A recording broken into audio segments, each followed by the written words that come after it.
Hey everybody, welcome back to MaryBird's Backyard Garden. Glad you could join us today. I'm Jeff. And I'm Mary. And we're going to talk gardening today, Mary. And first off, as we always do, what's new in the garden this week?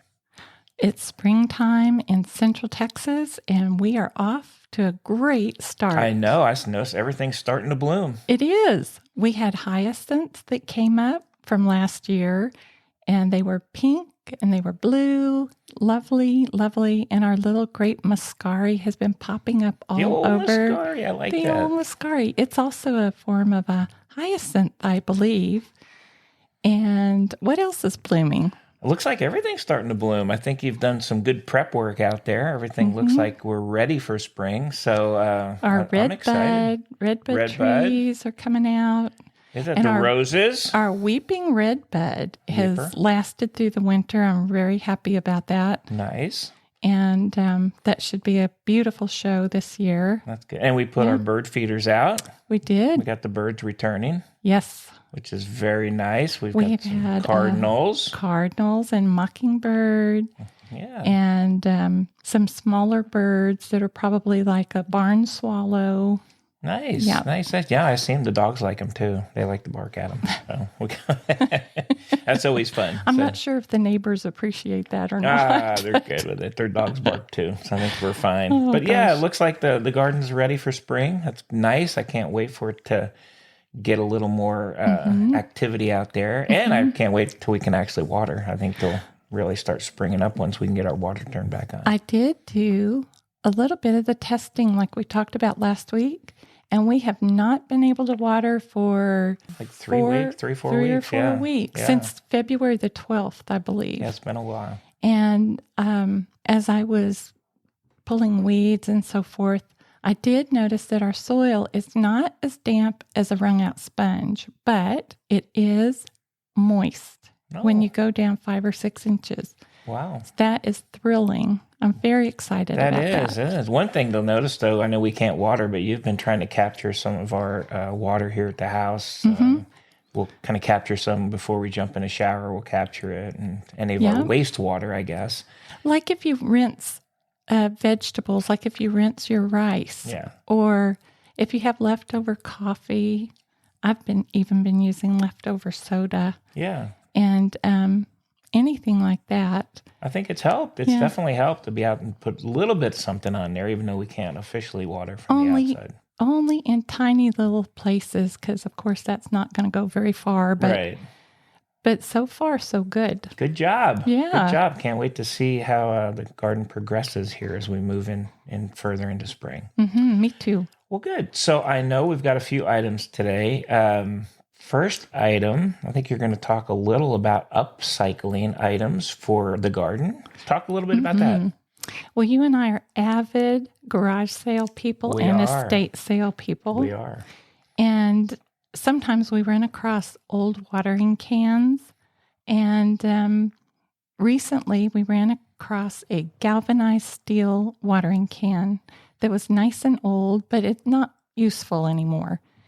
And we decided we were going to create some art for our garden with it, which I love to do. Yeah, it looks really nice. Well, we brought it home and I said, oh, it needs drainage. Famous words, right? Yep. And so I turned it upside down and the drill bit was skittering everywhere.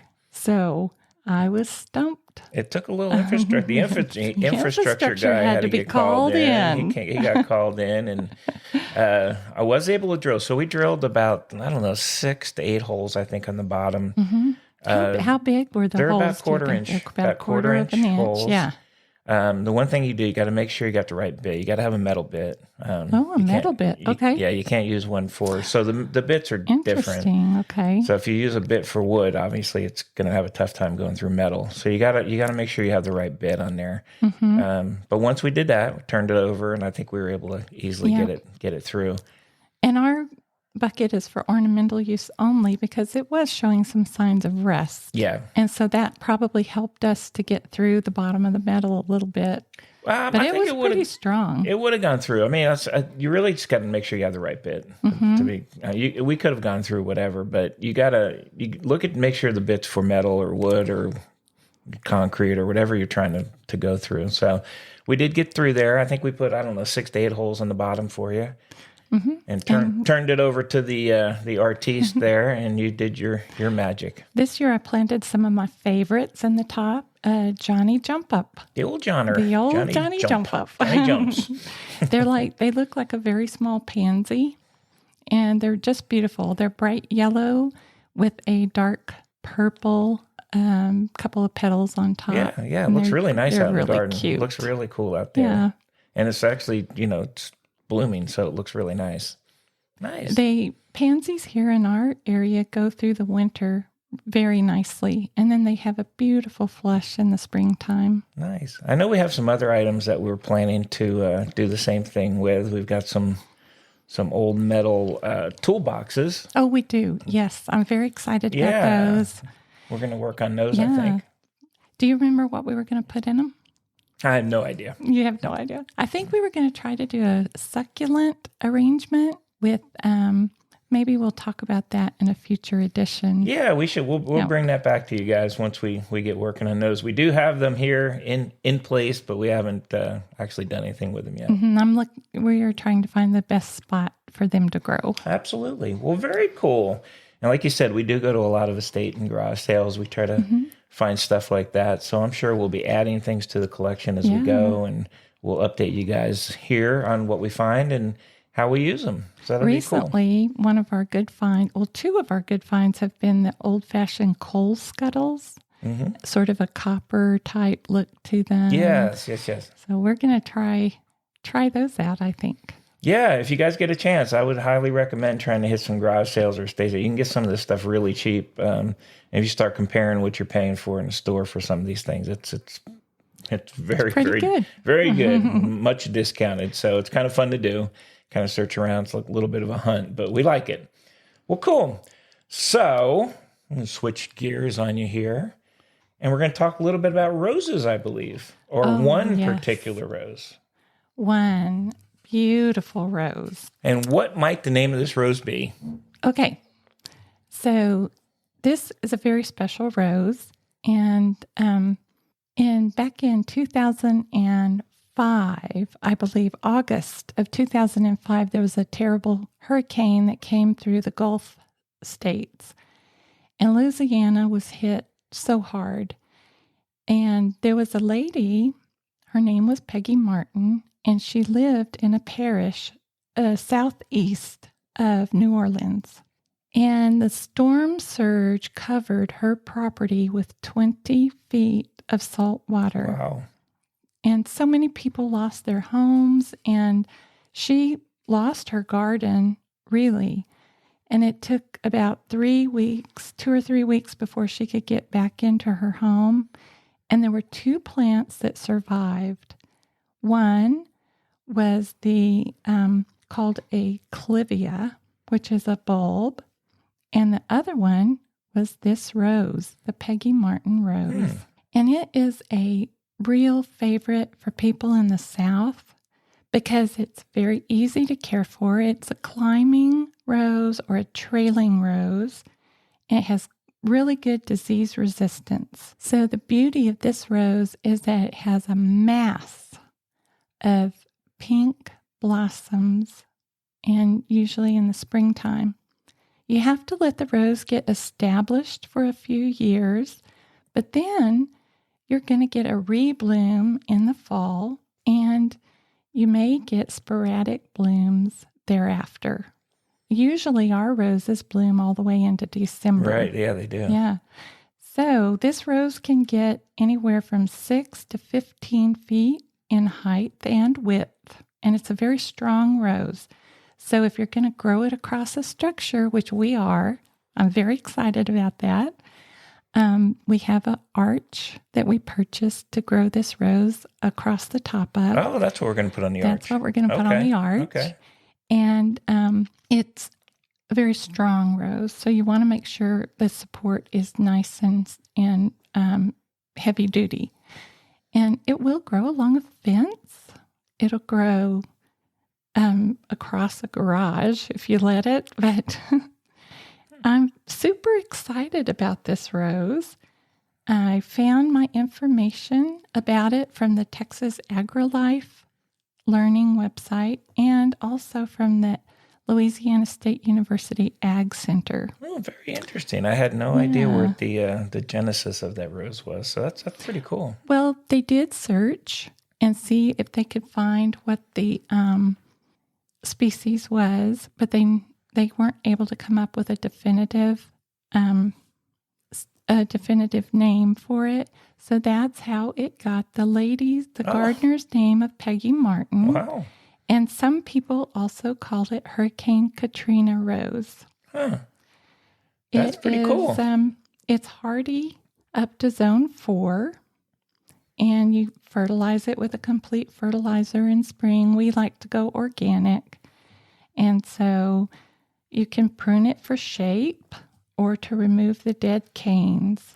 And usually you do that in late winter because you don't want to remove the blooms. Okay. Yeah, I'm super excited about this rose. Oh, we got to put the structure up and then get it in place. So now we have a lot of roses out there. Is it already planted out there somewhere? It is not planted yet. I found it at a local nursery.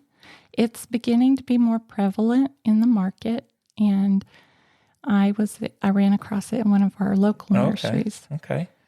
Cool. So Gonna be fun. Yes. Gonna be fun. We gotta get the structure up so we can get her going here pretty soon. When I was discussing the 2 plants, I'm looking back in my notes right now, and I misstated. It was a crinum lily was the only other survivor in her garden. Okay. And we actually have a crinum lily here on our property. And one of these podcasts, we're going to talk about that plant too. Wow. That's pretty cool. Very interesting. Little history on the Peggy Martin rose. Mm-hmm. That's right. A lot of our roses do have a really interesting history to them. They are survivors. Roses are tough plants. They are. Ours seem to bloom like 9-10 months out of the year. It's crazy. We do have a bloom on one of our Julia Childs starting right now too, which is the bright yellow rose that we have growing by the redbud tree. Nice. I like my roses. I'm a rose guy, so I like the way they look. They bloom all the time, which is what I like. You're gorgeous to look at, but a little thorny. Yeah, a little thorny. a little thorny, but I do like them. They are cool, and we have a lot of roses out there. I think that was every time we go, I'm like, hey, let's get a rose. One of these days we'll have to count our different varieties. Yeah, that'd be. I guess that'd be cool. Kind of interesting. I just like looking at them. Well, very good. Anything else on the Peggy Martin rose for you? That's it for right now. I'm looking forward to planting it, and we'll keep everybody updated. Yeah, we'll give some updates when we get the structure up and get it planted and kind of let you guys know how it's going. We also have a blog out there, so we'll get some pictures of it and put it out there when we get it rolling. Cool. Mm-hmm. I'm waiting for the water repairs to be finished so that we could keep up with, it needs a little extra care when you first plant it. No, I know. You're like a cat on a hot tin roof here waiting for the water to get turned on. You want to go to all the nurseries. I'm ready. Can't do it because we can't water anything. I'm a little 7 and 6s. 7 and 6s, as we say. That's true. That's good. Well, I'm sure when the water gets on, we will be hitting all the places, and you'll then be able to populate the garden a little more. Absolutely. Cool. Yes. All right. Well, I'm going to switch gears a little bit. I know you've got another subject you wanted to talk about. I always laugh at this one because I really understand it. But you're going to talk a little about dry molasses. Dry molasses. In the garden. Yes. All right. Well, give us some dry molasses talk. This is actually the first year we're trying it. And dry molasses is where you have, the one that we're going to be using this year uses the chaff from the soybean, and then it's dried, and then they spray it with a molasses, which is usually like a blackstrap or feed grade molasses. Okay. And the reason that that's kind of good is that you can spread it in your garden really easily. And I've noticed that we're beginning to have some fire ant pressure. Fire ants are just going to be here. They're just part of our landscape. So what are we going to do that will deter the fire ants right. because they're Yeah, you're not bad. going to you just chase them off and then they come back. But and they travel all through our area. So the dry molasses, I think this is anecdotal evidence. I'm not going to say it's scientific evidence because I can't explain what that science might be. But what I think is that I have noticed a few mounds as I've been trying to weed. And this is the best time of year, like March and April is a really good year to apply it. And so I did sprinkle it in the beds where I was seeing the fire ants kind of billow out of the ground. And I was surprised because sometimes you don't see the mounds. And then I came back a couple days later and I could weed in that area with no problem. So what I think I understand about the dry molasses is that because it is a sugar, it helps to feed the microorganisms in your soil. And the fire ants don't like to have the burst of microorganisms. So they move house. Wow, okay. And dry molasses does contain a few trace minerals, and it has a little bit of soil food, and it's a carbon source. So that's how it helps the microorganisms to bloom in the soil. Okay. You don't want to over apply it. You're going to use it like I just use maybe 3 cups, and the little area that I put it in is about 300 square feet. And so I'll probably wait 90 days and then I'll reapply it. And you'd probably, I think the directions are to do it a couple times a year. Okay. And we'll see how that goes. Neat. We have tried what everyone else tries to control fire ants by buying the chemicals, and then we had a lawn service that would come out and treat the yard for fire ants. But it really does not stop the fire ants. No, there is no stopping them. There's no stop. They chase them to the neighbor, and the neighbor chases them back. Right. They just go goes back and forth. Back and forth. So I'm hoping that if we use this approach this year, it'll be easier to put down. I don't have to worry about any protective things on my hands or anything like that. I don't want to breathe it. So I'm careful not to, get close to where I'm putting it down to where I would breathe it. But other than that, it won't hurt the dogs. And it's pretty easy to find at feed stores and at garden centers a lot of times. The formulation that I'm using is by Nature's Creations. Okay. Mm-hmm. Good info, especially for the ants. I know the ants because when we start digging, sometimes you can't see them, and then before you know it, you hit a mound down below, and they attack pretty quick. Yes. Well, some of the anecdotal information that I've had is that it is really good for greening up your lawn, too. Oh, there you go. I'm the lawn guy, so I like that. Might try spreading it. Interesting.